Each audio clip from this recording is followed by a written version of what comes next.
word. May I request Lalpuria ji to take it. धन्यवाद जी सिद्धार्थ जी, आपने बहुत ही अच्छा प्रेजेंटेशन दिया है, एक इंसाइट दी जो हम सब लोगों को जो आज यहाँ एकत्रित हुए हैं और जो आज हमसे जुड़े हुए हैं वर्चुअली, उन सबको जो कस्तूरी ब्रांड का जो थेसिस है वो पूरा आपने दर्शाया और हमें उसके बारे में जो प्रेरित किया, जो सिस्टम फॉलो करने के लिए, वो बहुत ही अच्छा रहा।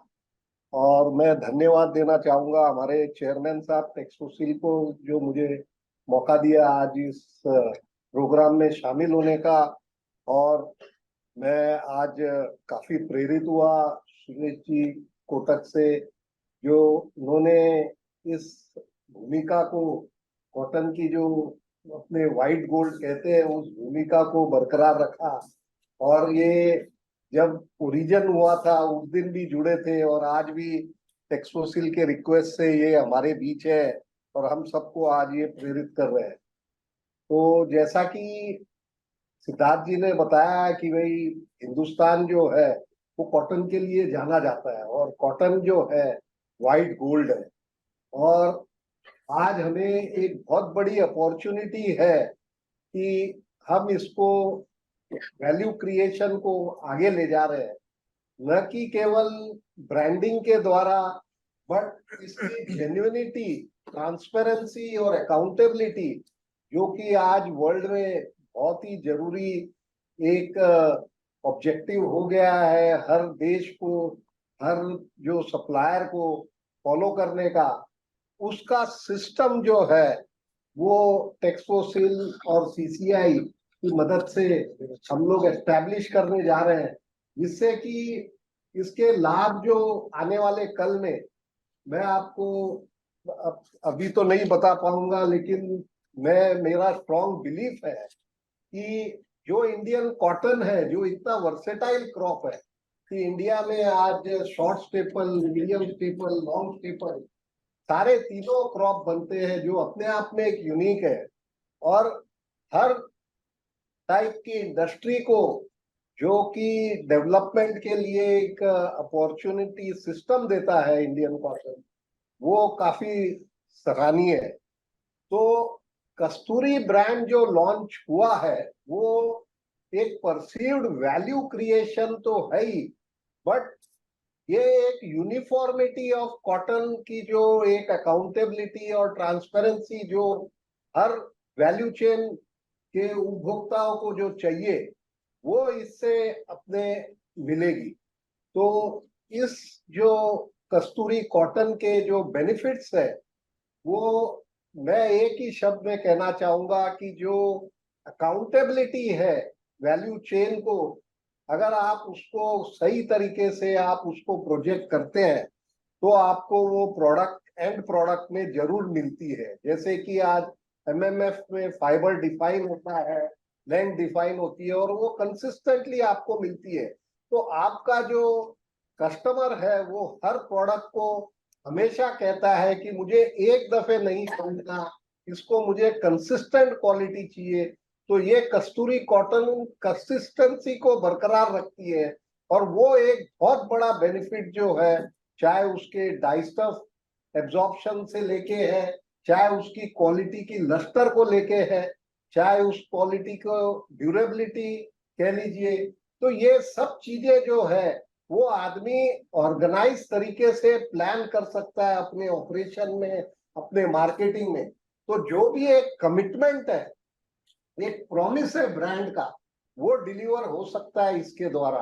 तो ये एक बहुत बड़ी अपॉर्चुनिटी हम सब लोगों के पास है, जिसे हमको इसे अब एब्जॉर्ब करना चाहिए, इसे ग्रैब करना चाहिए। और जैसे कि गुप्ता जी ने भी कहा, सीसीआई के जो अपने एमडी है, चेयरमैन साहब है, कि भाई अपने इस जर्नी पे अभी अपने डिटरमाइन होके और कमिट होके चलना चाहिए। साथ में सब वैल्यू चेन में जितने लोग हैं, चाहे वो फार्मर्स है, चाहे जिनर्स है, चाहे स्पिनर्स है, वीवर्स है, डाइंग फिनिशिंग वाले हैं, और जो प्रोडक्ट्स वाले हैं, चाहे वो अपैरल है, चाहे होम टेक्सटाइल है, ये अपने सामने एक बहुत बड़ा जो टेक्सटाइल की एक अपॉर्चुनिटी है वर्ल्ड वाइड, जो उसे हमें एक ये टूल मिल रहा है जिससे हम इसको और आगे की तरह ले जाके उसको ग्रैब कर सकते हैं। इन्हीं शब्दों के साथ में जो आज के हमारे काफी लर्न जो पार्टिसिपेंट है इस प्रोग्राम के और जो पैनलिस्ट हैं, मैं अब शुरू करना चाहूंगा पहले सबसे पहले बर्मन साहब से कि जब इन्होंने कस्तूरी कॉटन प्रोग्राम को कंसेप्चुलाइज किया था तो आप किस ऑब्जेक्टिव से उसको देख रहे थे? तो मेरा ये पहला सवाल बर्मन साहब से है। नमस्ते सर। जैसे ये अभी चेयरमैन टेक्सक्लूसिव साहब ने बताया है, ये एक्चुअली इसका उद्योक्ता शुरू करने वाला जो है फादर बोलेंगे तो सीसीआई थी, क्योंकि सीसीआई सबसे पहले हीरा नाम से एक ब्रांड वो चलाते थे। तो बेसिकली इसका सीड आया है सीसीआई से। सीसीआई हीरा नाम के जो ब्रांड चलाते थे, फिर बाद में ये सोचा गया at the level of ministry कि पूरी कंट्री के लिए एक ब्रांडिंग होनी चाहिए, कलेक्टिव ब्रांडिंग। तो बेसिकली इसकी सारी बेस हमने सीसीआई से मिली है हमको। एंड देन हम लोगों ने इसको जो पैरामीटर्स जो पहले ये किया, सबसे पहले था फाइबर पैरामीटर में यूनिफॉर्मिटी होनी चाहिए। तो फाइबर पैरामीटर में क्या क्या कौन कौन से पैरामीटर्स रहने चाहिए, तो हमने पहले 30 mm प्लस पैरामीटर को हम लोगों ने सोचा था कि इसे ओनली लॉन्ग स्टेपल को हम करेंगे 30 mm प्लस। तो उनके लिए पैरामीटर फिक्स किए थे। उसके बाद हमें पता चला कि इंडिया का बल्क ऑफ द प्रोडक्शन को हमको कवर करनी चाहिए इस प्रोग्राम में। बल्क ऑफ द प्रोडक्शन को कवर करने के लिए 30 mm प्लस जो है वो काफी नहीं होगी। तो majority of production, cotton production को कवर करने के लिए एक और कैटेगरी बनाई गई lower than 30, which is 29 plus. So 29 mm plus and 30 mm plus दो कैटेगरी की ये लेंथ की कॉटन ये सिलेक्ट किया गया। ये करने से CCI of course was the great help in guiding अस कि ये अगर किया जाएगा तो majority of cotton production of India जो है हम कस्तूरी के ये अंदर में कवर कर सकेंगे। And this will yield benefit to most of the consumer, particularly the consumer industry जो स्पिनिंग इंडस्ट्री है इससे। अदरवाइज ओनली लॉन्ग स्टेपल पे ये रहने से इट विल बी बेयरली 20 to 25% ही हो सकता था। दूसरा बात जो है, हर वैल्यू को जो है इधर ये किया गया है, हर पैरामीटर्स के वैल्यू जो यूनिफॉर्मिटी लाने के लिए इसको भी वैलिडेट किया गया है। इसको वैलिडेट किया गया है थ्रू स्टेक होल्डर्स कंसल्टेशन, इनको वैलिडेट किया गया है। और textiles committee after the TMC, जब टीएमसी हुई थी, टीएमसी के बाद जो modernise status of the ginning and pressing factories को स्टेटस को बरकरार रखने के लिए टेक्सटाइल्स कमेटी ने एक स्कीम बनाया है जो कि अभी भी चल रही है, star rating of ginning and pressing factories. वो उसमें modernise ginning and pressing factories को स्टार रेटिंग दी जाती है 1 स्टार to 5 स्टार। तो मैं ये बात आप इस हाउस को बताना चाहूंगा कि over the last 5 years or so gradually जो है we are not able to see any 1 star और 2 स्टार। जो जितने भी जिनिंग नए आ रहे हैं they are 3 star to 5 star. So I think जो जिनिंग इंडस्ट्री है हमारी, जिनिंग सेक्टर है, they are now mature enough to go forward with such program. With such program, ginning industry is definitely mature enough. This I can say with my experience of dealing with more than 1270 ginning factories who are registered with us, who has registered with us for the star rating program. और ये इसके लिए कई बार हमने trial लिए हैं for since ginning industry की हमारी ऑलरेडी एक्सपीरियंस थी। ट्रायल लिए गए थे सर पैरामीटर्स की, जो पैरामीटर्स को हमने हमारे ही 2 लैब में वैलिडेशन करने के लिए, पहले गुंतूर के लैब में फिर बाद में कोयम्बतूर के लैब में हमने टेस्टिंग करवाए थे, जिससे सीसीआई ने सैंपल कंट्रीब्यूट किए थे। सीसीआई के सैंपल्स लेके हमने ट्रायल कराए हैं और उनको वैलिडेट किए हैं। And with the help of and stakeholders consultation से validate किए हैं। With this validation we have formalized this this parameters and there values. Secondly protocol में जो है अभी जो सिद्धार्थ जी ने बोला traceability, that becomes very important. ये these are all value addition which are absolutely essential in today's world. And जो planning थी वो भी Texprocil is doing planning very well on that. जो वर्टिकल स्प्लिट है sir within the cotton sector, even up to spinning, अगर आप देखेंगे from seed producer, seed distributor to cultivator, ginner, spinner, अगर इनमें देखेंगे बहुत सारे वर्टिकल स्प्लिट्स हैं एक दूसरे. So these splits will be narrowed down under this programme. Protocol पे बना रखा था and Texprocil are definitely moving ahead with this programme. उन्होंने फार्मर्स की ट्रेनिंग, जीनर्स की ट्रेनिंग, ये सारे चीजें they are already going ahead with this plan. Siddharth Rajgopal ji के साथ बात हुई है हमारी, उन्होंने बताया है बहुत अच्छी तरह से वो प्रोग्राम को they are taking forward. And I must say that congratulate Texprosil for this for making this wheel moving actually, because it was stagnant for some time. ये बहुत ही अच्छी बात है and our support definitely will be there for all the endeavors whenever we are wanted. Thank you very much. बहुत बहुत धन्यवाद बर्मन साहब, आपने इसका जो ओरिजिन बताया क्वाइट इंटरेस्टिंग है हमारे दर्शकों के लिए, सबके लिए. अब मेरा सवाल दूसरा है राजपाल जी से. नहीं suppose to join. Rajpal ji join करने वाले. गोयल जी जो हमारे साथ आज हैं, कि मैं उनसे ये पूछना चाहूंगा कि जैसे आप स्पिनर्स हैं, तो स्पिनर्स और जो दूसरे जो सप्लाई चेन के जो पार्टिसिपेंट है, वो किस तरह कस्तूरी कॉटन प्रोग्राम से जुड़े और किस तरीके से उसका लाभ उठाए, ये अगर हमें बताएं सबको तो अच्छा रहेगा. जी, सबसे पहले तो बहुत बधाई टेक्सप्रोसिल को, और कस्तूरी का प्रोग्राम जहाँ तक अभी तक पहुंचा हो, जो मैं समझा हूँ, ये जो एक सिंगल हैंडेड एफर्ट नहीं समझे, ये मेरे ख्याल से एक ओवरऑल एफर्ट है कि पूरी वैल्यू चेन अपना कैसे बेनिफिट उठाए. इंडियन कॉटन अपन आज देखें तो 29 mm 30 mm की जो कैटेगरी है, मेरे ख्याल से सिर्फ भारत में ये क्वालिटी इस कंपेटिटिव प्राइस पे अवेलेबल है. आप वर्ल्ड में कहीं भी चले जाए तो 30 mm की कॉटन की जो प्राइसिंग है वो बहुत ही एक्सपेंसिव है. अभी आज एज ए स्पिनर या जो हमारे बायर्स हैं वो क्या एक्सपेक्ट करते हैं? First of all uniformity alone धागे के सारे पैरामीटर डिफाइन कर देती है. अगर आपकी रुई यूनिफॉर्म है, इसका मतलब है कि जो यूनिफॉर्मिटी रेशियो है उसके हिसाब से लेंथ, स्ट्रेंथ, सारा सब मिलकर के उसका एक यूनिफॉर्मिटी रेशियो बनता है. अगर यूनिफॉर्मिटी ठीक है तो आपके सीवी सब लो रहते हैं.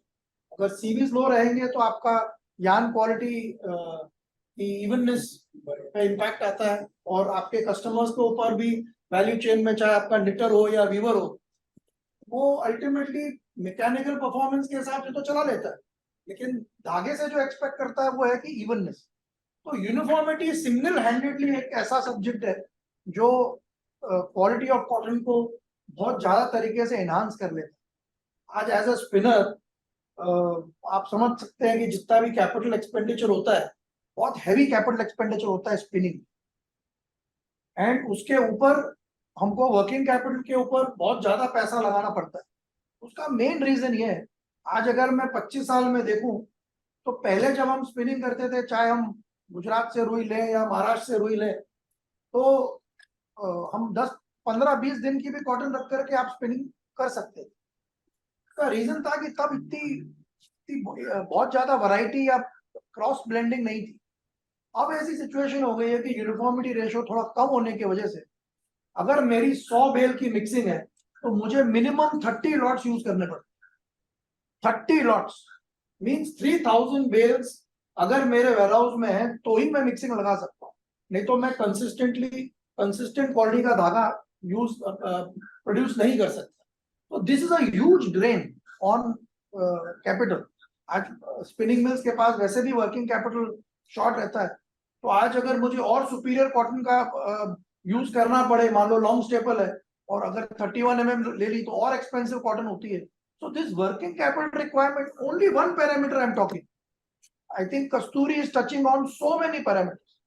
And on each topic as a spinner user, और जो मेरा end value chain customer है, वो अगर हम एक एक point पे हम उसको elaborate करें, तो I think the advantages will be in every corner. Not to forget trash. Trash है वो not only cost, every 0.1% of trash increases NEP in my yarn by more than 30, even 0.1. तो अगर मेरा ट्रैश कंटेंट आज की तारीख में on an average अगर हम बाजार में रुई खरीदने जाते हैं तो बहुत नॉर्मल सा जनरल होता है 3.5% ट्रैश है, और ये 3.5% ट्रैश अगर हम 2% पे ला सकते हैं तो मैं बोलता हूँ कि मैं अपनी कोमिंग परसेंटेज 3% कम कर सकता हूँ. So there is huge qualitative and economic impact of this movement. तो सारे स्टेक होल्डर्स के साथ मैं तो ये बोल सकता हूँ कि जितना भी मैं ब्रीफली समझाऊं, अभी तो बहुत कुछ करना बाकी है इसमें. उसकी सैम्पलिंग बढ़ानी, अगर हम बेल बाय बेल टेस्टिंग तक भी जा सके तो वेरी गुड है. बट एक पूरा माहौल बन जाएगा कि अगर मैं बोलूंगा एज ए स्पिनर कि मैं आई वांट टू बाय, मतलब मुझे 500 गांठ कस्तूरी कॉटन की खरीदनी है, तो मैं आई विल ट्रस्ट कि अगर वो सिस्टम चल रहा है तो उसकी एक क्वालिटी होगी, तो मैं उसके लिए कुछ प्रीमियम भी देने को तैयार हूँ. But is going to save money. और उसी हिसाब से अगर मैं धागा बेचूंगा अपने वीवर भाइयों को और निटर भाइयों को, तो उनको भी मैं गर्व से बोल पाऊंगा कि भाई हमने इसमें कस्तूरी कॉटन यूज की है, तो वो भी आराम से ट्रस्ट के बेस पे कि भाई इसमें कस्तूरी कॉटन है तो यान की क्वालिटी बेहतरीन होगी. तो with that I would say जिन लोगों से भी हमने चर्चा की है हमारे वैल्यू चेन में, वो भी काफी एक्साइटेड है. और मैं चाहता हूं कि सारे जितने भी स्पिनिंग मिले हैं, जितने भी एंड यूजर हैं, उनको ये प्रोग्राम का भाग देकर के, भाग बन करके और अपने इनपुट्स देकर के इसको और प्रोत्साहित करना चाहिए. ऐसी और हमारा भी पूरा कोऑपरेशन रहेगा. Thank you. बहुत बहुत धन्यवाद गोयल जी. इन्होंने बताया कि जो कल्चरल शिफ्ट जो हम सब लोगों को करना है, कि जिस तरीके से ट्रेडिशनल वे से हम कॉटन को देखते हैं, यूज करते हैं, ग्रो करते हैं या उसको जिन करते हैं, स्पिन करते हैं, उसको एक नए तरीके से देखकर उसका जो वैल्यू प्रोपोजिशन जो बढ़ाना है, वो वैल्यू प्रोपोजिशन ऑटोमेटिकली इसके पैरामीटर से बढ़ जाएगा. और जो ऑपरेशनल एफिशिएंसी की बात आती है, कि जो प्रोडक्टिविटी की, जो प्रोडक्शन एक्सीलेंस की, वो हम सब लोगों ने इंपोर्टेड कॉटन जैसे जो लो थ्रैश परसेंटेज को यूज करके देखा हुआ है, वो इस कस्तूरी कॉटन से हम सब लोगों को बेनिफिट मिलेगा. मैं अब डॉक्टर शर्मा जी जो हमारे साथ जुड़े हुए हैं बजाज स्टील से, जो जिनिंग की मशीनें बनाते हैं, उनसे मैं रिक्वेस्ट करूंगा कि जो अच्छी जिनिंग की जो प्रैक्टिसेस है, जो नई आ रही है, उसके बारे में हम सब लोगों को बताएं, और क्या स्टेप्स हमको जिनर को, भाइयों को लेना चाहिए, जिससे कि जो कंटेमिनेशन है वो बेल जो डिलीवर होती है स्पिनर को, उसमें किस तरीके से वो रिड्यूस हो. जी. ताकि पहले जैसे आज गोयल जी ने बताया कि 0.1% ट्रैश के भी 30 नैप्स का जो हमें बेनिफिट मिलता है, जो कि क्वालिटी अपग्रेडेशन होती है, मेरी यील्ड बढ़ती है, यूटिलाइजेशन स्पिनिंग की बढ़ती है, उस सब के बारे में जरा हम सबको बताएं. जरूर. पहले तो डॉक्टर सुरेश कोटक सर को मेरा नमस्कार, और जो पटवारी साहब और आप सभी को बहुत बहुत धन्यवाद इस आयोजन के लिए.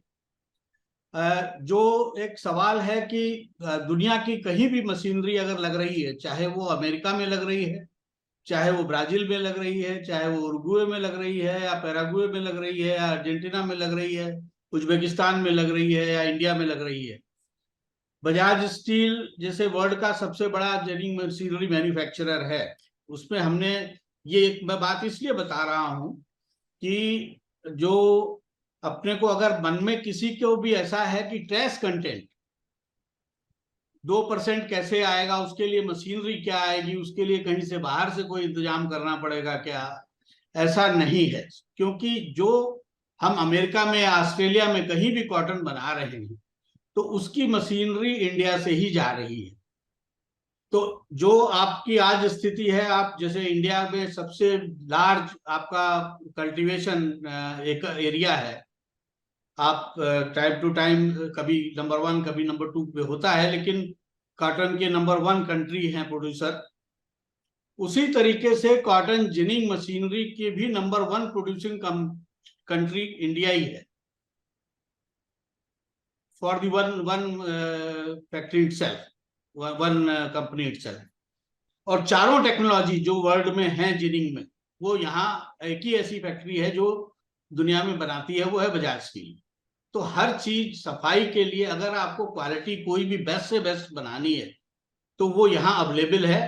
तो उसके बारे में एक तो कोई भी टेंशन लेने की जरूरत नहीं है। दूसरा कि मैंने पहले भी BIS को भी लिखा था सिरकॉट के थ्रू, मानधन साहब यहाँ बैठे हैं, कि जो हमारा BIS स्टैंडर्ड है 12171,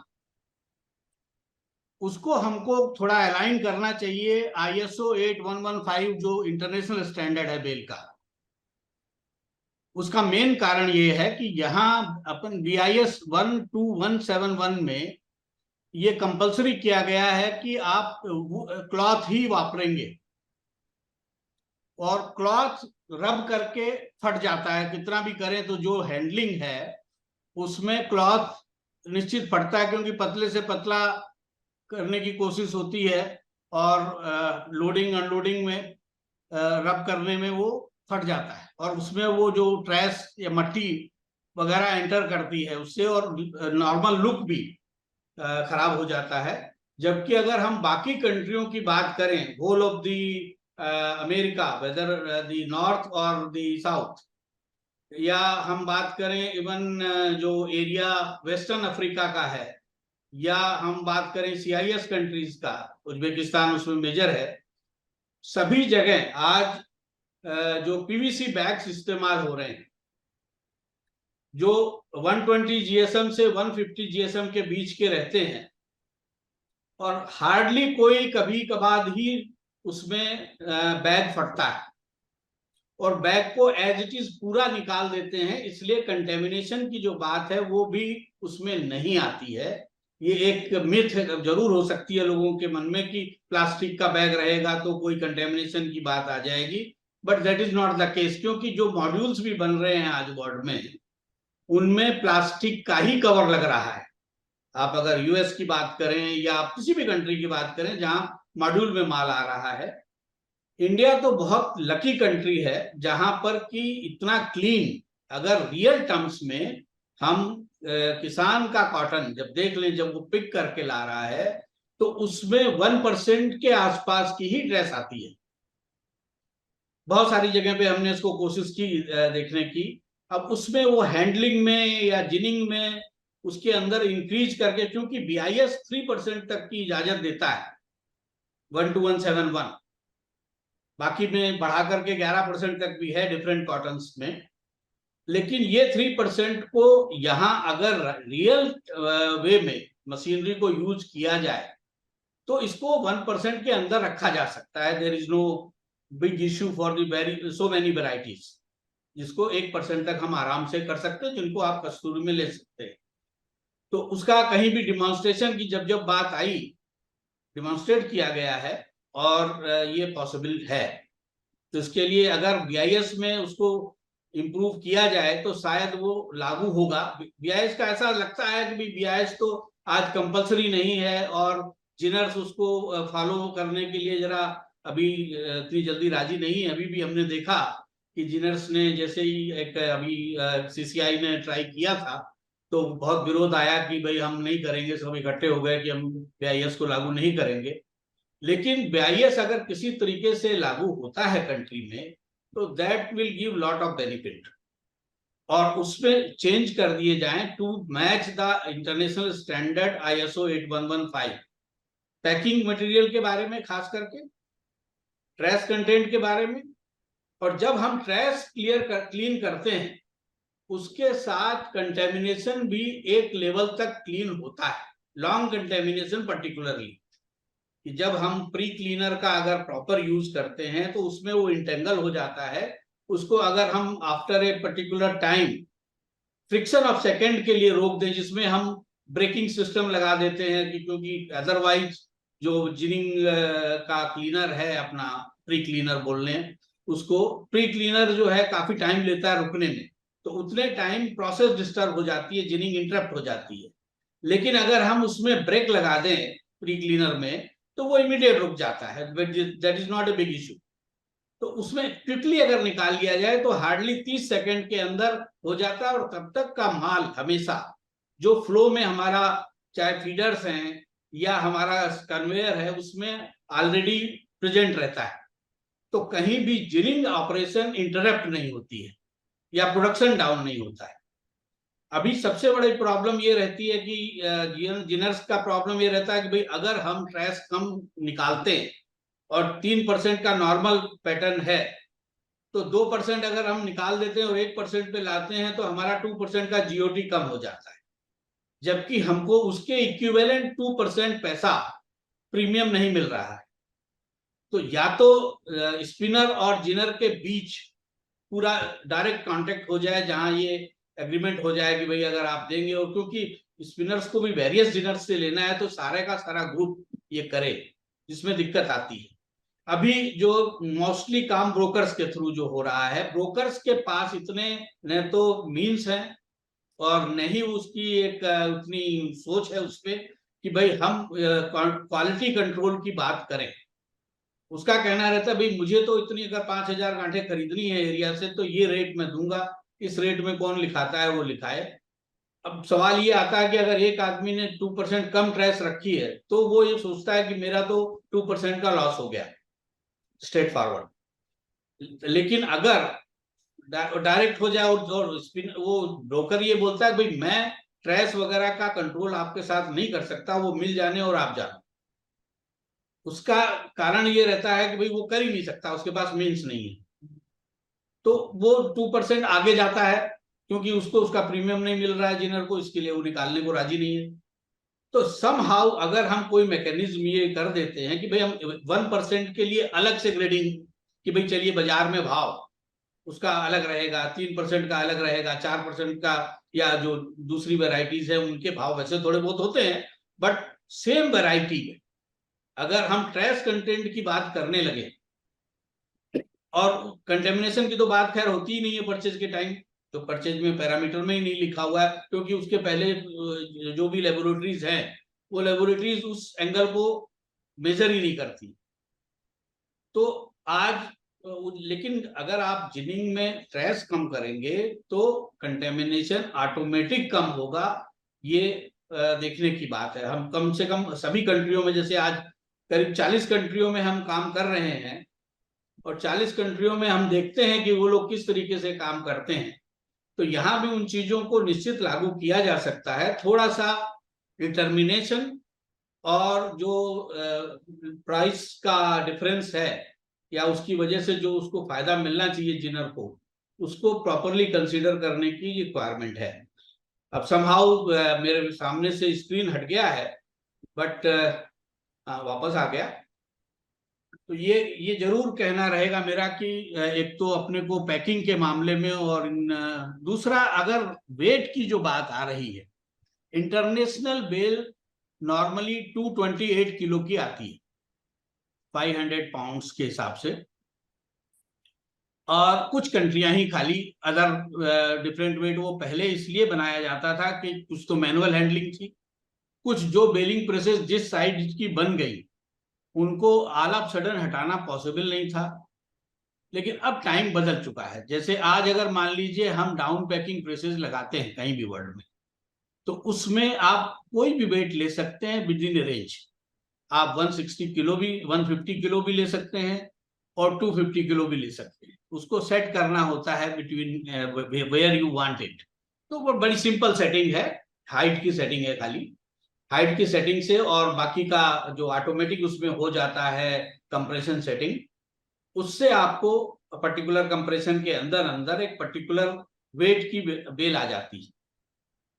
पहले मैनुअली जो 4 आदमी 6 आदमी उठाते थे बेल को, आज वो सब आपने ट्रैक्टर अटैचमेंट से हो रहा है या फोर्कलिफ्ट से हो रहा है। तो वो जो फैक्टर था कि भाई हम अगर 170 की जगह 220 कर देंगे तो ये 4 आदमी नहीं उठा पाएंगे या इनको हैंडलिंग की प्रॉब्लम होगी, वो अब टाइम के साथ चेंज हो गई है। तो उस पे भी ISO 8115 का अपने उसमें हम ले सकते हैं। तो वो वर्ल्ड वाइड फिर यूज के लिए, जैसे आज अगर मान लीजिए दूसरी कंट्री में एक्सपोर्ट होके जाती है यहाँ की बेल, तो उसको अपनी बेल प्लगर की हाइट को एडजस्ट करना ही पड़ता है। वो यूनिफॉर्म हो जाएगी। जितने भी बाहर से मशीनें आ रही हैं, ओपनर आ रहे हैं बेल के, they are all suitable for whether 170 और 228 या 250 तक भी, या उनकी जो भी हो, वो तो स्पिनिंग वाले ज्यादा बेटर अभी जानते हैं कि उसमें वो पॉसिबिलिटी है कि उतना एडजस्टमेंट अवेलेबल है। तो यूनिफॉर्मली आप चाहे 170 की बेल रखें या 228 की, जो फॉरेन से इंपोर्ट हर करीब करीब काफी स्पिनिंग बेलें इंपोर्ट कर रही है माल, वो 228 की बेल को इस्तेमाल कर ही रही है। उसकी हाइट की जो इश्यू है या विड्थ की जो इश्यू है वो दोनों हैंडल हो रही है। तो उसको भी अगर हम साथ में ले आए तो उससे भी एक वर्ल्ड वाइड एक मैसेज जाएगा। जो छोटे मोटे ये बैरियर बने हुए हैं कि भाई वहां की 170 को यार एडिशनल क्या करना है हमने, ये डिफरेंट हो जाती है, तो वो डिफरेंट की जो बात है वो निकल जाएगी, जिससे मार्केटिंग में फायदा होने के चांसेस हैं। और क्लीनिंग अगर BIS में हो जाए तो अभी क्या होता है कि स्पिनर को भी एक इश्यू होता हो शायद, मुझे जहां तक कई बार लगता है ये कि 3% होने से, भाई 3% से नीचे तो हम नहीं काट सकते पैसा। 3% से या तो हम स्पेसिफिक कॉन्ट्रैक्ट करें, और अदरवाइज अगर हम जनरल खरीदी कर रहे हैं तो क्योंकि BIS 3% बोलता है, 3% से नीचे नहीं काट सकते। तो ये जो बातें हैं इसमें कई वैसा अगर देखा जाए तो मशीनरी सारी अवेलेबल है, और कुछ ये अगर रिफॉर्म किए जाएं तो आज ज्यादा स्थिति सुधर सकती है। और कस्तूरी कॉटन का जो कंसेप्ट आया है, ये निश्चित कंट्री को वर्ल्ड वाइड, जैसे पीमा का एक अपना ब्रांड बन गया है, वैसा ब्रांड निश्चित बनेगा और सभी इससे फायदा होगा, सभी को, और जिनर्स को भी इससे फायदा होगा। बहुत बहुत धन्यवाद शर्मा जी, आपने काफी अच्छे सुझाव दिए। जो चर्चा का विषय है बहुत ही एक इस पे डिटेल चर्चा होनी चाहिए और आगे होगी भी। हम कोटक साहब को भी रिक्वेस्ट करेंगे और भी जो हमारे साथ जो जुड़े हैं कि इसमें एक अच्छी चर्चा हो, जिससे जो इन्होंने बात कई इम्पोर्टेंट जो रखी है उनपे एक निश्चय, एक दिशा मिले हम सब लोगों को, जिससे पूरे इंडस्ट्री को बेनिफिट होए। ये मैं आगे सुझाव करूंगा। अब मेरा दूसरा जो एक सवाल बर्मन साहब से है कि जो सैंपलिंग की प्रक्रिया है जो कस्तूरी कॉटन की जो रहेगी, तो उसमें जो सिलेक्शन जो बेल का होगा कि भाई किस तरीके से हमको उसको फॉलो करना चाहिए जिससे ये प्रोसेस सिंप्लीफाई हो और कस्तूरी कॉटन की जो आइडेंटिफिकेशन है, वो बेल्स का जो सैंपलिंग प्रोसेस है वो किस तरीके से इसको सुलझाया जाए, तो वो जरा अगर आप थोड़ा बताएंगे हम सब लोगों को तो अच्छा रहेगा। सर सैम्पलिंग का ऐसा है कि रैंडम सैम्पलिंग के लिए there is statistical table available है। जो BIS कहती है वो भी रैंडम सैम्पलिंग ही है। ISO का भी स्टैंडर्ड सैम्पलिंग टेबल है, स्टैटिस्टिकल टेबल अवेलेबल है। तो अगर 1 से 100 तक बेल नंबर की सैम्पलिंग है तो रैंडम सैम्पलिंग नंबर से वो नंबर चुनी जा सकती है। इसमें अभी हाल ही में CCI ने हमें कुछ लॉट्स दिए थे, 31 लॉट्स जहां से हमने सिलेक्ट किए हैं। तो उधर तकलीफ जो आती है क्योंकि माल जब एक बार सर गोडाउन में चली जाती है, वेयरहाउस में उधर लाइट नहीं होती है नेचुरली, एंड उधर जो है बेल नंबर देखना भी बहुत मुश्किल है, आदमी को चढ़ के जाना पड़ता है और मोबाइल का लाइट यूज करके किसी तरह से वो जब तक बेल को नहीं घुमाते हैं। तो बेस्ट पॉसिबल जो ये वर्किंग कंडीशन की तरफ से अगर मैं बोलूं तो best possible sampling fast speed efficiently हो सकती है अगर वो जीनरी में हो, before going to the warehouse. Ginnery में अगर वो लॉट ऑफर की जाए तो सिलेक्शन ऑफ सैम्पलिंग बहुत इजीली हो सकती है एंड मच कंफर्टेबली काम हो सकता है. And as far as sampling procedure is concern, number one, selection of bale जो है, selection of bale will be from using the statistical table, जो कि इंटरनेशनली हर जगह पे यूज होती है फॉर सैम्पलिंग, रैंडम सैम्पलिंग. दूसरी बात है कि जब वो बेल सैंपल हो जाते, सिलेक्शन हो जाते हैं, now comes the process of bale cutting and picking up of sample. इसमें थोड़ी प्रोफेशनलिज्म की जरूरत है. इसमें जो है ये जरूर देखना पड़ेगा कि retention of moisture and retention of trash जो बेल में है, वो ख्याल रखना पड़ेगा. That is the core thing of sampling from the bale to counter sample, as well as the same sample should be drawn from the same place. And उनको ये देखना जरूरी है कि ट्रैश लॉस ना हो और ये मॉइस्चर का रिटेंशन भी रहे. तो लेके इमीडिएटली उनको प्लास्टिक कवर जो है, प्लास्टिक कवर में सेल ये करके उसको कवर ये करना पड़ेगा, सो दैट जब वो लेबोरेटरी पहुंचने तक टेस्टिंग के लिए उसकी ट्रैश और मॉइस्चर जो है बरकरार रहे. इसको ध्यान देना पड़ेगा. सर मैं इसमें थोड़ा सा ऐड करना चाहूंगा, क्षमा चाहता हूं उसके लिए, कि इसमें जितनी भी बेल प्रेसेस हैं उसमें हम एक छोटे छोटे कप लगा देते हैं 2 स्क्रू से. उसमें 70 से 100 ग्राम तक एक कप में सैंपल आ जाता है ऑटोमेटिक. तो कई कंट्रियों में तो हर बेल का सैंपल उस तरीके से लेते हैं और उसमें से 2 बैग्स में उनको पैक कर देते हैं with all the details paste on the bag या प्रिंटेड ऑन द बैग. तो एक चली जाती है, जैसे यूएसडीओ को, अमेरिका की बात करूं तो यूएसडीए में एक सैंपल चला जाता है और एक सैंपल जिन में रिटेन हो जाता है. और उस सैंपल से वहां जो टेस्टिंग होती है वो अपलोड हो जाती है सिस्टम में, और जिससे कोई भी वहां गोडाउन से माल ऑटोमेटिक बेल नंबर और उस रिपोर्ट को देख के खरीद सकता है. तो इंडिया में भी वो हर बेल में करना कोई मुश्किल नहीं है हमारे लिए. 2 स्क्रू लगाने हैं और जब अगर मान लीजिए उनको रैंडम सैंपलिंग करनी है तो 2 स्क्रू लगा के खोल के वो सैंपलर हटा दीजिए, जितने के आपको लेने सैंपल उतने ले लीजिए, और अगर सत्ते लेने हैं तो उसको लगा रहने दीजिए. तो this is a very simple process. तो कोई भी कर सकता है, खाली विल की जरूरत है या उसके लिए जो भी आपको रेगुलेटरी बीआईएस में प्रोविजन करने उसकी जरूरत है. बहुत सुंदर सुझाव दिया शर्मा जी ने. राजगोपाल जी, मैं कुछ बोलना चाहता हूँ. राजगोपाल जी. हाँ साहब, आपको हाँ बोलिए हेलो. बोलना चाहता हूँ. राजपाल जी जुड़ गए हमारे साथ. बताइए राजपाल जी, बोलिए. ये देखो सर, मैं जो भी बात करूंगा मैं प्रैक्टिकल में ज्यादा विश्वास करता हूँ मैं. और प्रैक्टिकल में क्या सक्सेस हो सकता है उस पर ज्यादा अपन ने फोकस करना चाहिए.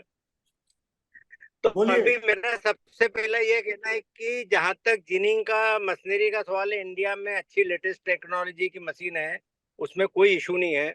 बट सबसे बड़ा इशू क्या है राय साहब, कि पूरे इंडिया में 3% ट्रेस का चलता है मार्केट. कुछ सेंटर ऐसे हैं जहां पे 2%, 2.5% तक आ सकता है. अदरवाइज अगर आप देखेंगे जो इंडिया की कॉटन है सब डबल रोल मशीन है. ये कोई 100 जिन मशीन नहीं है जिसमें 1%, 1.5% आएगा. तो मेरा ये मानना है कि प्रैक्टिकली देखा जाए, आप कितनी भी कोशिश कर लेंगे ना, 2.5% से नीचे बहुत ज्यादा क्वांटिटी की कॉटन नहीं बन सकती. नंबर 1. नंबर 2, अब रहा सवाल इसमें पैकिंग का भी एक सबसे बड़ा इशू आ रहा है कि पैकिंग भी अपना इंडिया का बहुत ज्यादा पुअर आ रहा है, कंटामिनेशन भी आ रहा है. अब ये जो पहल जीनर्स करेगा, कंटामिनेशन कंट्रोल करेगा, मान लो 2.5 ट्रेस लेके आ गया, क्वालिटी अच्छी, पैरामीटर जो आपने बनाए बहुत अच्छे पैरामीटर कस्तूरी में रखे गए सीसीआई द्वारा, प्रैक्टिकल है वो. एक ट्रेस में मेरे को थोड़ा सा कंफ्यूजन है. हाँ बोलिए सर, बोलिए.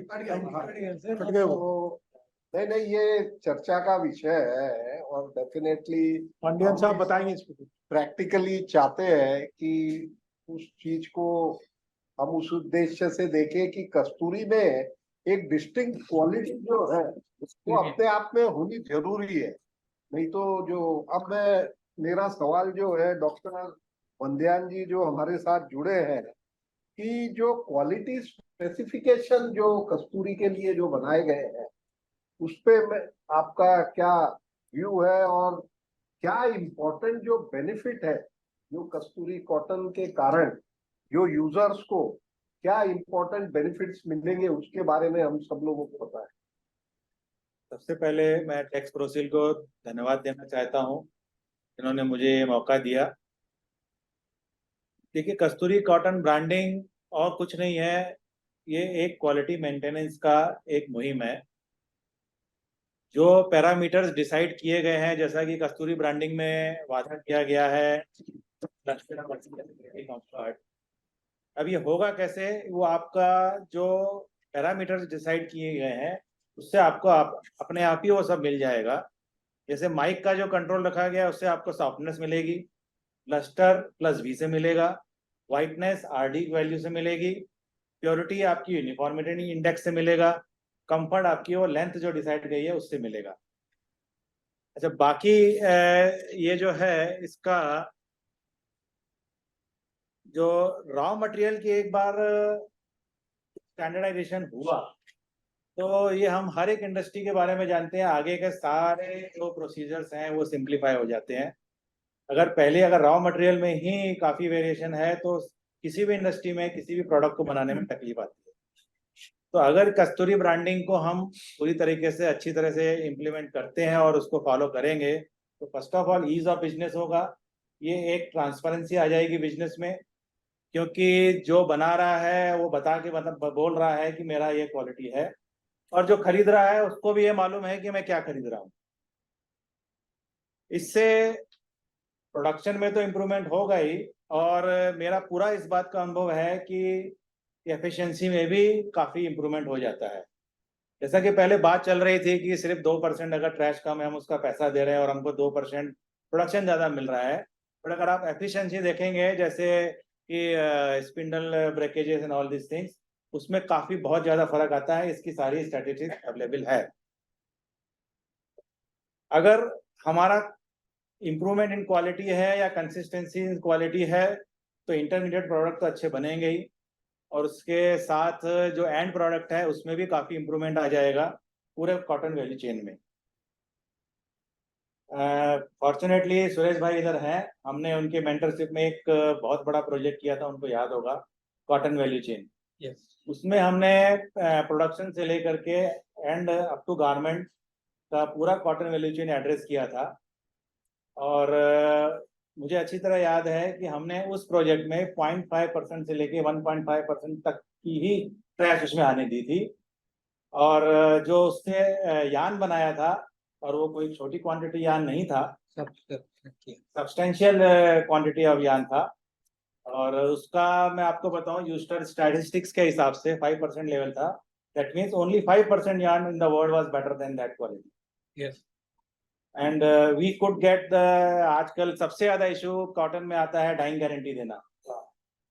डाइंग गारंटी माल आंख बंद करके दिया जा सकता है, जहां तक मेरा अनुभव है, अगर आप कस्तूरी कॉटन के प्रोटोकॉल को फॉलो करते हैं। ये एक बहुत बड़ा है। हमने 10,000 मीटर सर बनाया था अराउंड ये medium to dark shade, 1 meter ऐसा नहीं था जिसमें शेड वेरिएशन आया हो। एक्चुअली ये बहुत बड़ा एक्सपोर्टर्स को इशू रहता है कि डाइंग गारंटी देना, खास करके कॉटन बहुत यूनिफॉर्मिटी और नहीं, ये बराबर है, ये consistency and we have done this, I remember now. तो अनफॉर्चुनेटली ये है, तो इनके मेंटरशिप में ये पूरा कार्यक्रम हुआ था और सारे जोन्स में हुआ था। ये नहीं कि हमने सिर्फ एक जोन में काम किया था, तीनों जो कॉटन के तीनों जोन है उसमें अच्छा काम हुआ था। तो ऑलरेडी डॉक्यूमेंटेड है कि if you are making a good quality और कंसिस्टेंट क्वालिटी, आपको एडवांटेज तो हर वैल्यू चेन में पूरे जितने भी कंपोनेंट्स हैं सबको मिलने वाला है। तो and it will improve the goodwill of the component as well as country. अगर हम इस चीज को फॉलो करेंगे, मुझे उम्मीद है कि हम इसको आगे ले जाने में सक्षम रहेंगे। Thank you very much. बहुत बहुत धन्यवाद। आपने बहुत ही एक इम्पोर्टेंट पॉइंट टच किया जो एक्सपोर्टरों को काफी चैलेंजेस है कि एक बैच से दूसरे बैच में जो कंसिस्टेंसी है, जैसे कि एक ऑर्डर जो डिलीवर होता है बेडशीट में या टॉवल में या किसी भी अदर प्रोडक्ट में, जब वो रिटेल पे रखा जाता है एक के ऊपर एक, तो वो अलग अलग समय का जो प्रोड्यूस होता है उसमें एक बहुत बड़ी चैलेंज आती है कि वो अपेरेंटली नजर आता है कि इसके शेड वेरिएशन का तो वो अच्छा नहीं दिखता है अच्छे प्रोडक्ट को जो तो वो एक बहुत बड़ी चैलेंज जो इन्होंने बताई है कि वे कस्तूरी कॉटन से जो प्रोड्यूसर है, क्योंकि डाइंग एंड फिनिशिंग जो है उसमें कई वेरिएबल्स होते हैं, जैसे डाई स्टफ के होते हैं, जो वाटर के होते हैं, या कोई क्वालिटी ऑफ स्टीम है, कई कई वेरिएबल्स होते हैं, और उस वेरिएबल्स को कंट्रोल करके ही उसकी डाइंग एफिनिटी और उसकी जो consistency it makes and marks. या सो वो एक वैल्यू जो है क्रिएशन, जो कि अपने प्रोसेसिंग में हम रीप्रोसेसिंग की जो चैलेंजेस है कई, जो डाइंग को कंसिस्टेंट रखने की, वो मुझे लगता है कि कस्तूरी कॉटन से अचीव होनी चाहिए, जिससे कि जो हमारा वैल्यू प्रपोजिशन है कि जो डाइंग कंसिस्टेंसी है वो इससे मिलना बहुत जरूरी है। अब मैं फिर से दोबारा गोयल साहब से एक रिक्वेस्ट करूंगा कि हम सबको बताएं कि क्या प्रीमियम ये वैल्यू चेन से हमें जो ब्रांडिंग और प्रमोशन से और ट्रेसेबिलिटी से और सर्टिफिकेशन से इस पूरे वैल्यू चेन को क्या प्रीमियम हमें एक्सपेक्ट करना चाहिए, तो वो सबको बताए। सबसे पहले तो ट्रेसेबिलिटी इटसेल्फ आज की तारीख में, पहले आज से 10 साल पहले, 15 साल पहले ये ट्रेसेबिलिटी का कोई मेजर इम्पैक्ट नहीं था। खाली एक कि made in so and so का एक महत्व था कि मैन्युफैक्चर्ड वेयर, वो मैन्युफैक्चर्ड वो सेंट्रल अमेरिका में हो रहा है कि कोरिया में हो रहा है कि इंडिया में हो रहा है, वो रिटेल में उसका कोई फर्क नहीं पड़ता। लेकिन ग्रोइंग अवेयरनेस के साथ, स्पेशली अब ये जो एक मैल प्रैक्टिस के ऊपर एक सोशल रिस्पॉन्सिबिलिटी के तहत वो सिंजियान कॉटन पे बैन लगाया गया यूएस में, आज ट्रेसेबिलिटी का महत्व बहुत ज्यादा बढ़ गया है। और वो ट्रेसेबिलिटी का इम्पोर्टेंस और वैल्यू वो समझ सकता है जिसका फिनिश प्रोडक्ट बिकना बंद हो जाता है। तो जिसका बिक रहा है उसको प्रॉब्लम नहीं आती है, बट जिसका बिकना बंद हो जाता है वो अपना वैल्यू उस प्रोडक्ट को देता है जिसमें ट्रेसेबिलिटी नहीं है। आज चाहे वो बाकी के भी सस्टेनेबल प्लेटफॉर्म्स हैं, चाहे ऑर्गेनिक है, चाहे बेटर कॉटन है, जो भी है, पर इन सब में top most is traceability. Sustainability yes, and इस कॉम्बिनेशन में without traceability sustainability is only a word. तो ट्रेसेबिलिटी का जो अपना ये कस्तूरी कॉटन का एक मेजर अपन ने बीड़ा उठाया है कि हम अपना आईटी एनेबल्ड ब्लॉकचेन प्लेटफॉर्म पे पूरी की पूरी वैल्यू चेन को हम लिंक कर देंगे, जोड़ देंगे कि रिटेल में प्रोडक्ट का क्यूआर कोड पे स्कैन करके आपको पूरा मिल सकता है। This value itself will ensure the entire value chain is satisfied, number 1। इसका एग्जैक्ट क्वांटिफिकेशन तो शायद इस स्टेज पे करना मुश्किल होगा, लेकिन मैं इतना बोल सकता हूँ कि 1% loss of a competitor is 10% gain of mine, simple. So अगर मुझे मेरे ऑर्डर्स में प्रेफरेंस मिलना चालू हो जाए बिकॉज ऑफ ट्रेसेबिलिटी, इससे बेटर चीज तो हो ही नहीं सकती हमारे अपने प्रोडक्ट्स के। प्रेफरेंस इटसेल्फ इज इनफ कि नहीं, I want to buy Kasturi cotton products. और कस्तूरी कॉटन कहाँ मिलेगी? बोले आपको यहाँ आकर के यहाँ पर इंडिया में खरीदनी पड़ेगी। तो ये जो वैल्यू है ये रिप्लेसेबल नहीं है, अपने आप उसका एक पूरा एक माहौल बन जाता है, एक सेंटिमेंट बन जाता है कि वो कस्तूरी कॉटन से जुड़ करके आपका पूरा वैल्यू चेन ग्रो होगा। सिमिलर ऑपरेशन और भी बहुत ब्रांडिंग्स हुई है, उसमें उसने ये गारंटी नहीं किया था कि इसका मतलब ये है कि ये कॉटन बहुत सुपीरियर है या ऐसा कुछ है, but Kasturi is combining everything, it is giving मतलब सुपीरियर प्रोडक्ट का हमको गारंटी दे रही है, ट्रेसेबिलिटी की उसमें सारे अंश हैं। मैं समझता हूँ कि वैल्यू वाइज तो इसकी प्रोपोजिशन बहुत ज्यादा होगी। और डायरेक्टली एज अ स्पिनर मेरे से अगर कोई पूछे कि अभी आप क्या करने को तैयार है, तो आज अगर सिर्फ यूनिफॉर्मिटी और ट्रैश, ये दो मुद्दों पे अगर ये अपनी मेरे जितने भी कस्तूरी के लॉट्स हैं उसी तरह से उतरते हैं, तो मैं समझता हूँ तो कि कॉटन स्टेज पे minimum 1000 to 2000 rupees per candy का प्रीमियम कॉटन स्टेज पे बढ़ सकता है, जो बेनिफिट स्पिनर स्टेज पे ही मिल जाए। बहुत बहुत धन्यवाद। आपने सही कहा कि जो ट्रेसेबिलिटी है वो सस्टेनेबिलिटी का पार्ट है, क्योंकि सस्टेनेबिलिटी का पूरा महत्व यही है कि किस तरीके से हम क्लाइमेटिक चेंज और एनवायरमेंट चेंज में सस्टेन कर पाएंगे आज। तो हमें पूरे वैल्यू चेन को देखना चाहिए कि चाहे वो प्रोसेस हो, प्रोडक्ट हो, पीपल हो, एमिशन हो, एनवायरमेंट हो, किस तरीके से हम किस चीज को एड्रेस करें ताकि हम सस्टेन होए और लॉन्गर टर्म में सस्टेन होए। तो मैं अभी दूसरा सवाल बर्मन जी से करना चाहूंगा कि क्या जिनर्स को वो क्या एडवाइस देना चाहते हैं कि किस तरीके से वो एक कस्तूरी कॉटन प्रोग्राम में जुड़े। क्या आपका आज सबको एडवाइस होगा? सर, जिस तरह से अभी गोयल साहब ने बताया कि इतनी अच्छी प्रोग्राम डिजाइन की गई है कस्तूरी की कि ट्रेसेबिलिटी जाएगी, which is a tremendous value addition to the ginners. तो ये एक एश्योरेंस है जिनर्स को कि अगर वो लोग अच्छा प्रोडक्ट बनाएंगे उसकी वैल्यू ऑटोमेटिक मिलेगी, उसकी वैल्यू ऑटोमेटिक मिलेगी। दूसरी बात सर, ये जैसे I would just like to add on to अभी मंदियाल साहब ने जैसे बताया है वैल्यूज के किसके parameters related to the properties of the end product. जिस तरह से लेंथ यूनिफॉर्मिटी है, these will definitely give very good yarn quality with lower variation, lower CV, and this will have impact on the subsequent process of weaving and knitting, whatever it is, क्योंकि even 0.5% change in efficiency in the weaving it disturbs the economy of operation. तो ये length जो है 29 plus and 83 above, 83 and 84 जो uniformity index रहेगी, this will be extremely beneficial to the process of weaver and knitter, क्योंकि उनकी efficiency definitely will not be disturbed, will go up। तो ये सारे चीजों की बेनिफिट जो है definitely will flow back to ginners के पास जाएंगे, फार्मर्स के पास भी जाएंगे, आई एम वेरी श्योर। तो क्योंकि इसमें कुछ प्रैक्टिसेस है, जैसे एग्रो क्लाइमेटिक फैक्टर्स जो है उसका भी थोड़ा ये रखना पड़ेगा, क्योंकि certain things are purely agricultural, certain things are practices, agricultural practices which should not add to, should retain the best. जैसे अभी अपना बजाज के वो शर्मा जी ने बताया था कि best quality is retained when it is hand picked cotton है इंडिया में, तो इसमें जो है initial trash is very less, so that has to be maintained, and that has to be that if that is maintained by the ginner को maintain करना पड़ेगा, that will translate into the best quality product we can think of, best quality product that will translate into।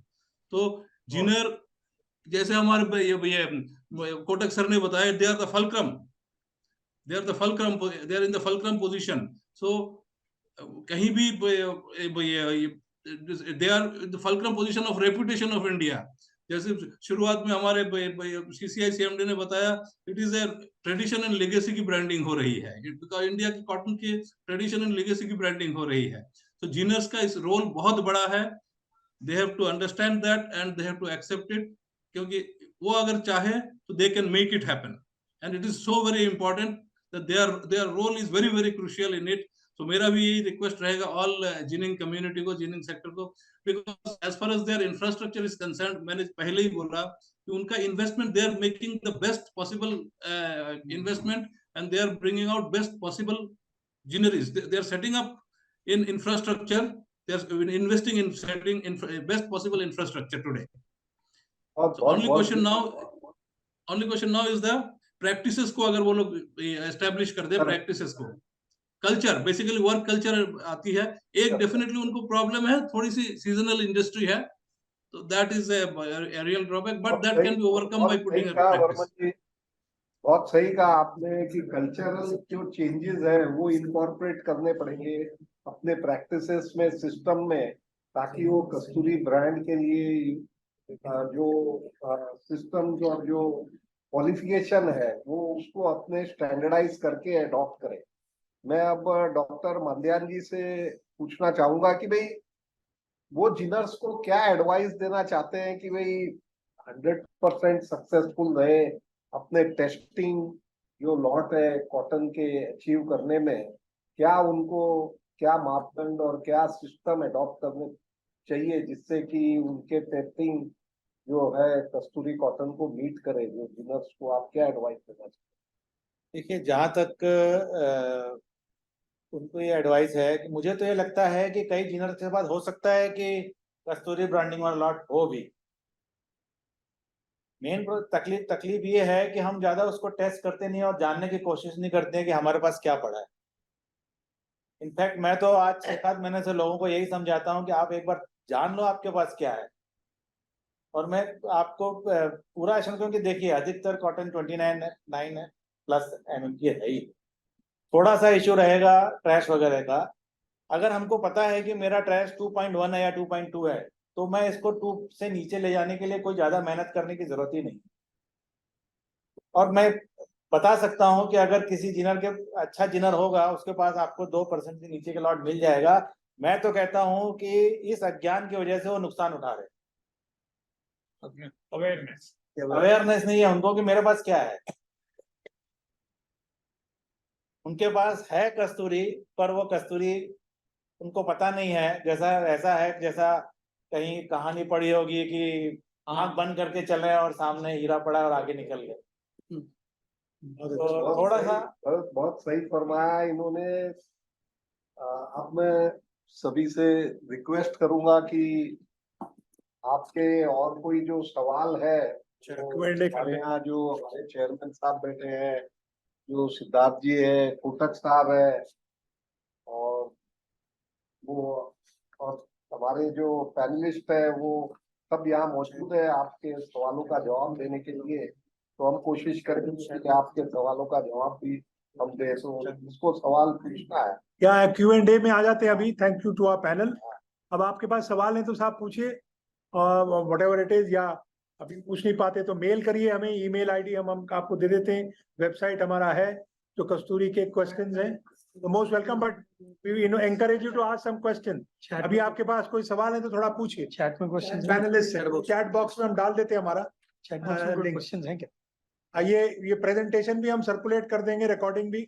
लेकिन आज जो मौका है हमारे सामने कि काफी लोग यहाँ पे आए हैं, ये सवाल आए हैं। There are some questions which have come. Who is the person? Mobile name. I don't know. The person who has sent these questions, can he identify himself? सवाल तो पूछे गए हैं, लेकिन इसके पूछने वाले के पीछे कौन है? Anyway, we'll have a look at the questions. How many bales have to be tested to be branded as Kasturi in a ginning factory? Moreover, how is this different than BIS standards? As per the Kasturi standards, her lot के 5% bells को test किया जाएगा। तो 100 होगा ना, मेरा तो lot room में में आता है 5 बेल को टेस्ट किया जाएगा। कौन बोल रहे हैं? आपका मोबाइल नंबर बोलिए। 9422। अच्छा, अभी चेयरमैन टेक्सपोजिल जवाब दे रहे हैं। Kindly listen to this. बोलिए साहब। फर्स्ट क्वेश्चन का जवाब है कि 100 बेल्स में से 5 बेल्स को रैंडमली सिलेक्ट करके उनके सैंपल के लिए जाएंगे। सेकंड क्वेश्चन है BIS स्टैंडर्ड से बेहतर है। हाँ, BIS से डेफिनेटली अलग है। BIS में I think there is no norm. No, there is no norm. 2%? 3%? नहीं, 2% होगा। only trash। नहीं, but number of bales to be tested वो 2%। 2% है। BIS में 2% है, कस्तूरी में 5% है। फिर सेकंड आपका क्वेश्चन है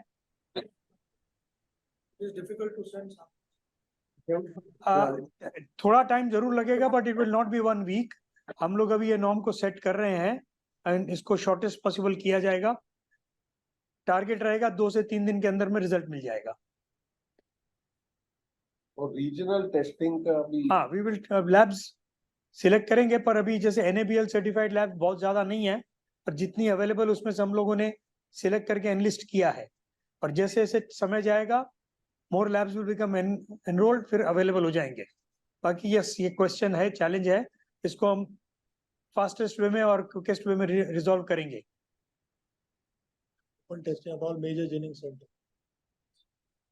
कोशिश की जाएगी।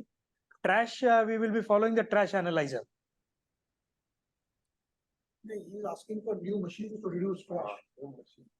हाँ, अभी बजाज जिनिंग वालों ने तो आपके सामने अभी कहा है कि जो अभी ऑलरेडी मशीन्स अवेलेबल है उसमें ट्रैश रिड्यूस हो सकता है।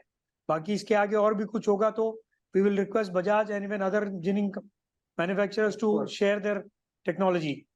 तो बजाज, आप जवाब दे सकते हैं सर शर्मा जी? थोड़ा ट्रैश के ऊपर नई मशीन का आया है सवाल। Doctor Sharma, are you there? Is the mute came? We'll send it to him. अभी बता रहे थे नई मशीन्स के बारे में। बता रहे थे कि the existing machines are also capable of achieving 1%. Correct नहीं है? You don't need any. Anyway, we'll get this answer. नहीं बता रहे थे, we'll get some details from him. हम बजाज से ले लेंगे डिटेल्स। नेक्स्ट क्वेश्चन आपका है, ये है अवेलेबल है मशीनरी, और जो अभी की अगर प्रॉपरली यूज की जाए तो उसमें इंडिया में चूंकि कम आ रहा है फ्रॉम द फॉर्म, अगर ज्यादा आता है तो हम तो 35-40% भी ट्रेस जहां आता है we are bringing it to the around 1% or 2%. So all such machineries are available here. So wherever more trash will be there, we have to add some machines. Those can be added easily. तो sir we'll request you to थोड़ा सा अगर आप sir may I speak something here? We'll circulate to industry. मेरा एक suggestion था कि trash वाले मैटर को रिजॉल्व किया जा सकता है। Sir, may I speak something here? 1% कर दें कि जितना ज्यादा ट्रैश होगा उतना ज्यादा कटेगा।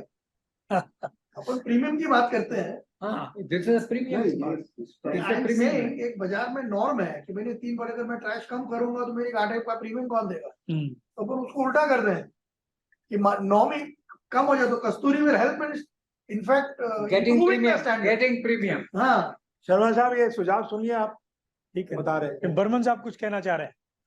हाँ सर, मैं बोल रहा था जो कि प्रैक्टिस की बात कर रहा था मैं, तो proper pre cleaning and post ginning cleaning अगर होती है तो उससे जो है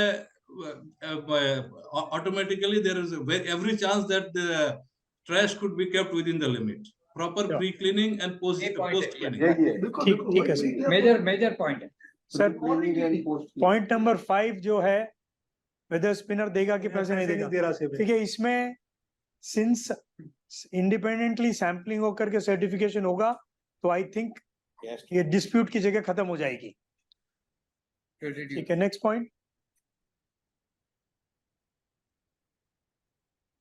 तो एक और चाहिए। ठीक है, वो हाँ, दो है। अभी 2 स्टैंडर्ड चालू किया, आपका सजेशन 3 स्टैंडर्ड का है, जैसे समय जाता we will take it up. ठीक, नेक्स्ट। नॉर्थ इंडिया वाले। और किसी का कोई सवाल? Question sir? एक पॉइंट इन्होंने शर्मा जी ने अपने बजाज वालों में जो आया जो पैकिंग का, हाँ it can solve 2 of our dilemmas. हाँ हाँ One, identification of the bill हाँ। आज की तारीख में होना मुश्किल है हाँ क्योंकि वो पैकिंग इतनी कमजोर है कि उसको आइडेंटिफाई कैसे किया जाए। करेक्ट। तो अगर PVC bag packing which is now I think prominent all over the world, PVC bag packing का ये जो इंटरनेशनल स्टैंडर्ड है अगर वो भी अडॉप्ट किया जाए, मतलब अपना BIS 12171 अगर अमेंड हो और वो परमिट करे तो उसमें 2 फायदे होंगे। एक, identification prior to class certification, और दूसरा वो कि हमने अगर मान लो बेल सर्टिफाई कर दी, हम अपना वो टैग लगाएंगे काहे पे बेल पे? कहाँ वो गिर जाएगा? गिर जाएगा। अगर अपन चिपकाएंगे तो गिर जाएगा, टांगेंगे तो फट जाएगा। तो व्हाट विल बी, यह सेस कि आप उसको पट्टा मारने से पहले रखिए। हाँ, उसके अंदर डालते हैं। I am talking certification. मान लो बेल बन गई और बेल बनने के बाद आपने उसमें सैंपलिंग करी, सर्टिफिकेशन कर दिया, तो कहाँ लगाएं? सर्टिफिकेट लगाओगे काहे पे? आई थिंक इसमें वी हैव डिस्कस्ड दिस लगाओगे काहे पे अगर पैकिंग आपकी वो की स्टडी नहीं हुई? That is right. भी एज इट इज जो पैकिंग इसमें स्पेसिफाई की गई है, आज तो BIS का भी इस पैकिंग कोई फॉलो नहीं करता है।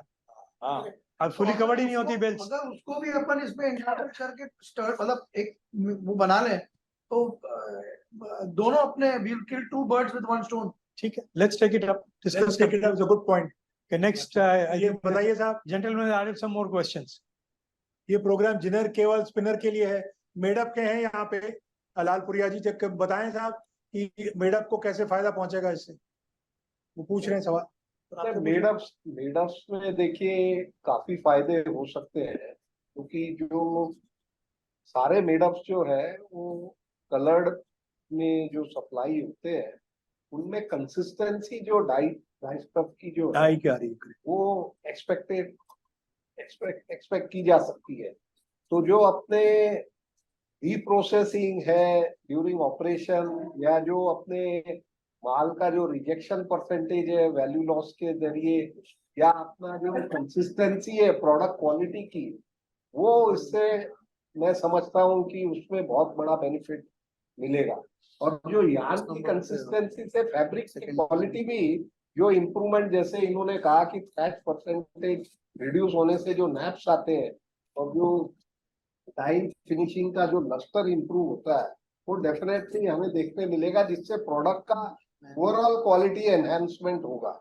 और ब्रांडिंग करने से हमेशा जो एक आप जो प्रॉमिस करते हो कि ये ब्रांड के द्वारा हम ये डिलीवर कर रहे हैं, जैसा कि हम देख रहे हैं कि जैसे इजिप्शियन कॉटन हुआ या पीमा कॉटन हुआ, या जो और भी कोई भी जो ब्रांडेड कॉटन होते हैं, ऑस्ट्रेलियन कॉटन हुआ, जिसमें हम प्रोडक्ट बना के हमेशा बेचते हैं, तो जो वैल्यू एडिशन हमको जो मिलता है उसमें, वो डेफिनेटली इस ब्रांडिंग के द्वारा हमें फ्रंट एंड के अंदर वैल्यू एडिशन मिलेगा। तो यही हमारा मानना है कि इस ब्रांड के द्वारा जो overall perceived value of the product है, न कि केवल वही बढ़ेगा, बट उसकी जो वैल्यू माइग्रेशन है वो भी होगी, और उससे जो मार्जिन एनहेंसमेंट का है वो एक मौका मिलेगा। हमें इसको सही ढंग से यूटिलाइज करते हुए इसमें वैल्यू क्रिएशन करनी चाहिए, और जो प्रोडक्ट लेके अच्छे बनाकर जब हम एक्सपोर्ट करेंगे, तो ऑटोमेटिकली धीरे धीरे अपने जो प्रोडक्ट की जो एक विजिबिलिटी है, जो एक अपीयरेंस है, वो एक कंसिस्टेंट होने से हमें बाहर का जो कॉन्फिडेंस मिलेगा, वो एक बहुत ही अच्छा रहेगा। ये मेरा मानना है। Very good. Wonderful. It will reflect back. It will reflect back on the total value chain. Yes. Question 8. Cotton pricing will be based on CCI MSP model or there will be market link model? It will be a market link model. It will be a market link model. Market link model. Market will decide. ये directly बेचा जाएगा, CCI के माध्यम से ये cotton नहीं बेचा जाएगा। No, because CCI technically is FAQ, Yes. fair average quality of the season, and there are parameters given. So that is MSP has been defined. It will be market link price. At some stage, there has been a suggestion that we can use the CCI platform to auction the cotton, to have open price discovery. But that's not, it's still under discussion. Can cleaning mean lead to fiber damage? Sharma ji, please clarify kar dijiye. There are always, if you use more machines, some effect may be there, but there are ways that if we can slow down little bit the machine speed, no damage will happen. Maybe it reduces the little bit of the production per hour, but it can be avoided. There are ways and means. I think Sharma ji, what you are talking is roller ginning में speed थोड़ी कम कर दो, तो we will be able to avoid. Is that the point? Pre cleaners में अगर speed थोड़ी कम कर ली जाए, वहां बाकी कहीं डैमेज नहीं होता है। ओनली क्लीनिंग मशीन जो है, pre cleaning and the post cleaner, उसके अगर हायर स्पीड है तो स्लाइटली डैमेज के चांसेस होते हैं। क्विकली हम अगर निकालना चाहते हैं फाइबर को और क्लीनिंग मोर करना चाहते हैं, तो नंबर ऑफ मशीन बढ़ जाती है। इसलिए अगर उसको थोड़ा स्लो डाउन कर दें तो प्रोडक्टिविटी पर आवर में, जैसे आज 15 बेल की सपोज है, तो वो 12-13 बेल पे निकाल लें, तो वो उतना कंट्रोल ऑटोमेटिक हो जाता है। पॉइंट नंबर 10 मिलेगा साहब, प्राइस डिस्कवरी होगी, you will get the price, the mills will also pay you because they will be making saving. उनका सेविंग होगा तो मिल पैसे देगा। और जैसे बताया अपने धर्मेंद्र जी ने, he will be able to do neps पे, और इनफैक्ट ब्लो रूम में भी उनकी सेविंग होने वाली है कॉस्ट में, तो वो थोड़ा सा hopefully Value will be there. Value will be there. Let's not prejudge. Spinning मिलें नहीं देती, एक हाँ। मिल और दूसरी मिल के भाव में बहुत फर्क रहता होता है। है। प्रीमियम कॉटन का पैसा मिल देती है। Jinner to jinner price difference होता ही है ना। No, there's Station to station difference होता है। no, the point is, today the price differences are manifested by cotton corporation as well as mainly by CAI. Cotton Association of India daily price देती है and premium वगैरह का भी price देती है. So the point that is being asked, will it reflect in any marketing process? That is the point. And that is, I had a discussion with Sridhar Rajgopal about this.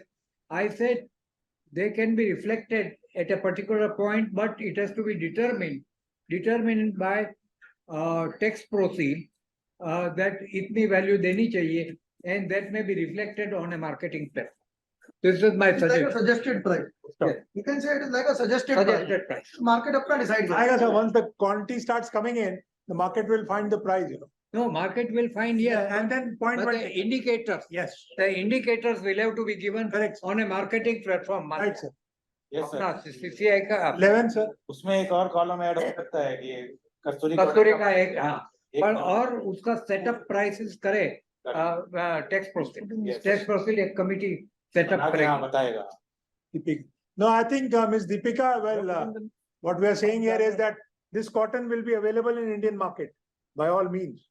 But the program is not designed only for export of cotton and yarns. After all, even as a made up exporter, you will buy your cloth, fabric. You can ask for fabric of Kasturi variety, or you may, if you also have your spinning under control, you can ask for the cotton. You can buy it. So it's accessible to everybody. No, that is one, but an integrated player Yeah. will always be able to get more value out of it and will have better ability to pay the Absolutely, premium. absolutely. That is, Yeah. pure spinner has lower capability to pay premium, but an integrated player, like for example, Indocount, they're integrated from cotton to the bed sheet. They can pay much better premium because they derive the value much better. So it's wrong to assume that this will only promote export of That's cotton. not correct. End But of this the will- day, you see. There will be a value cotton reflection in the total value. There will be a value Va- reflection. Value reflection up to farmers. 50% is almost made up. Yes. So it will be derived from this branding exercise because the branded cotton has always helped into enhancing the overall, competitiveness of the product. Yes, Because you are able to deliver to the buyer to his expectation. good. And that is where the crux lies, that, and that too consistently, year after year, month after month, batch to batch. So this is where the whole exercise is being done to see that how Indian cotton, where India is the largest producer, is standardizing its system to see that it can deliver the cotton consistently of a particular quality so that it can provide the necessary value creation and innovation to this product. Let's go. Oh, buyer approved mill testing right now. So do mills also have NABL It accreditation? has to go through NABL because the But mills certificate don't- is control. Mills cannot certify. Most mill labs are not NABL approved. No, but the process of Kasturi, I think. It Has to go to Go NABL. through NABL. Yes. Kasturi is very clear. It will have to go through an NABL accredited lab. That's a very clear requirement. Yes, we have a plan or program already to make brand retailers aware about this. Yeah, there is both the demand side and the supply side. The demand side program is there because the Kasturi cotton will start coming into the market. Once we have some volumes in the market, then the demand side will be also activated. So there'll be a calibrated approach that we will take towards, branding this product across the months available now. This is October now, October to March. We have the season, which will be, cotton should be available in our country. We have made the first effort today to reach out to people to sort of sensitize the ginners and spinners and whoever else has got into this program. He would understand the requirements.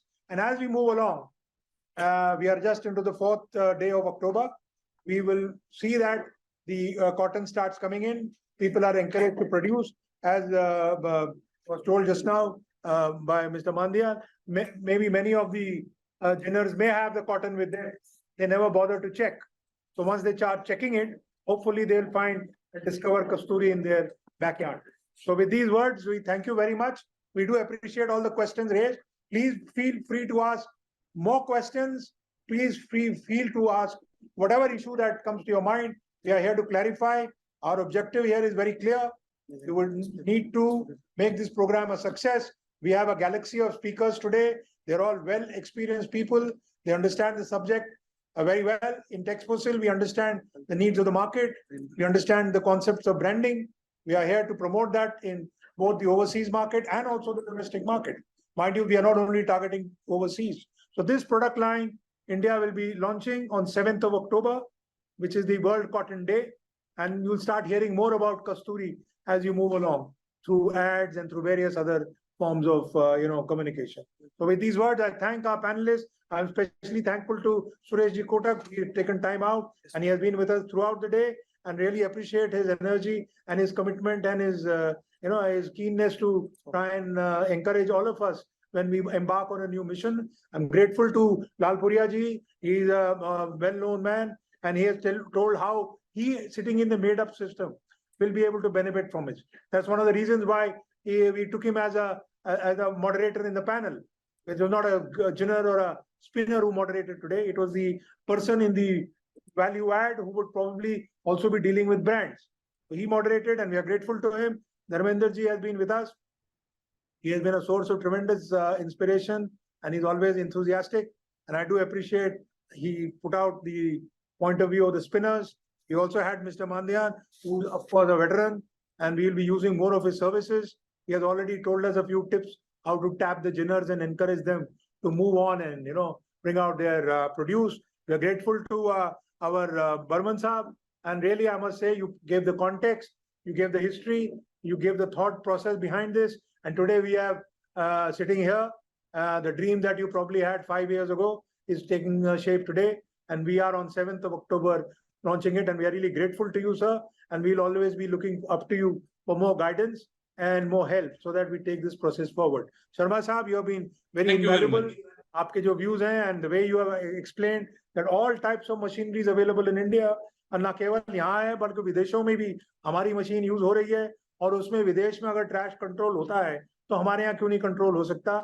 ये बहुत अच्छा विषय है, और आपसे हम लोग बैठेंगे आपके साथ, मे बी आपकी टीम, एक स्टैंडर्ड ऑपरेटिंग प्रोसीजर हम लोग डिफाइन करते हैं, हम जिनरों के पास बैठते हैं, बताते हैं, समझाते हैं कि भाई वो कैसे मशीन को यूज करें ताकि मैक्सिमम उसका बेनिफिट लें, और थोड़े बहुत उसको अगर अप्लायंसेस चाहिए या कुछ एड ऑन्स चाहिए वो आपके पास हैं, तो आपका एक तरह से एक इम्पोर्टेंट रोल रहेगा in trying to sort of encourage the Jinners to take on this and get out of this habit कि भाई 3% से कम तो ट्रैश है ही नहीं इंडिया में, वो है और वो मिलेगा, और हम लोग आशा करते हैं कि ये program. And finally thanks to our chairman Patwari Saab.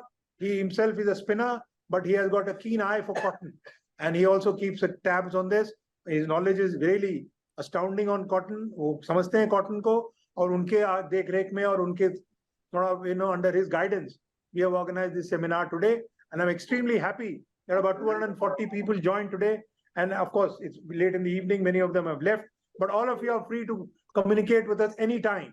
हमारा अपने वो दे दीजिए अपने कॉन्टैक्ट्स हमारे उसमें हैं, और आप कभी भी मेल करिए, we are at your service. हमारा को together and make this a program a success. Okay, anybody said anything? Okay, thank you very much.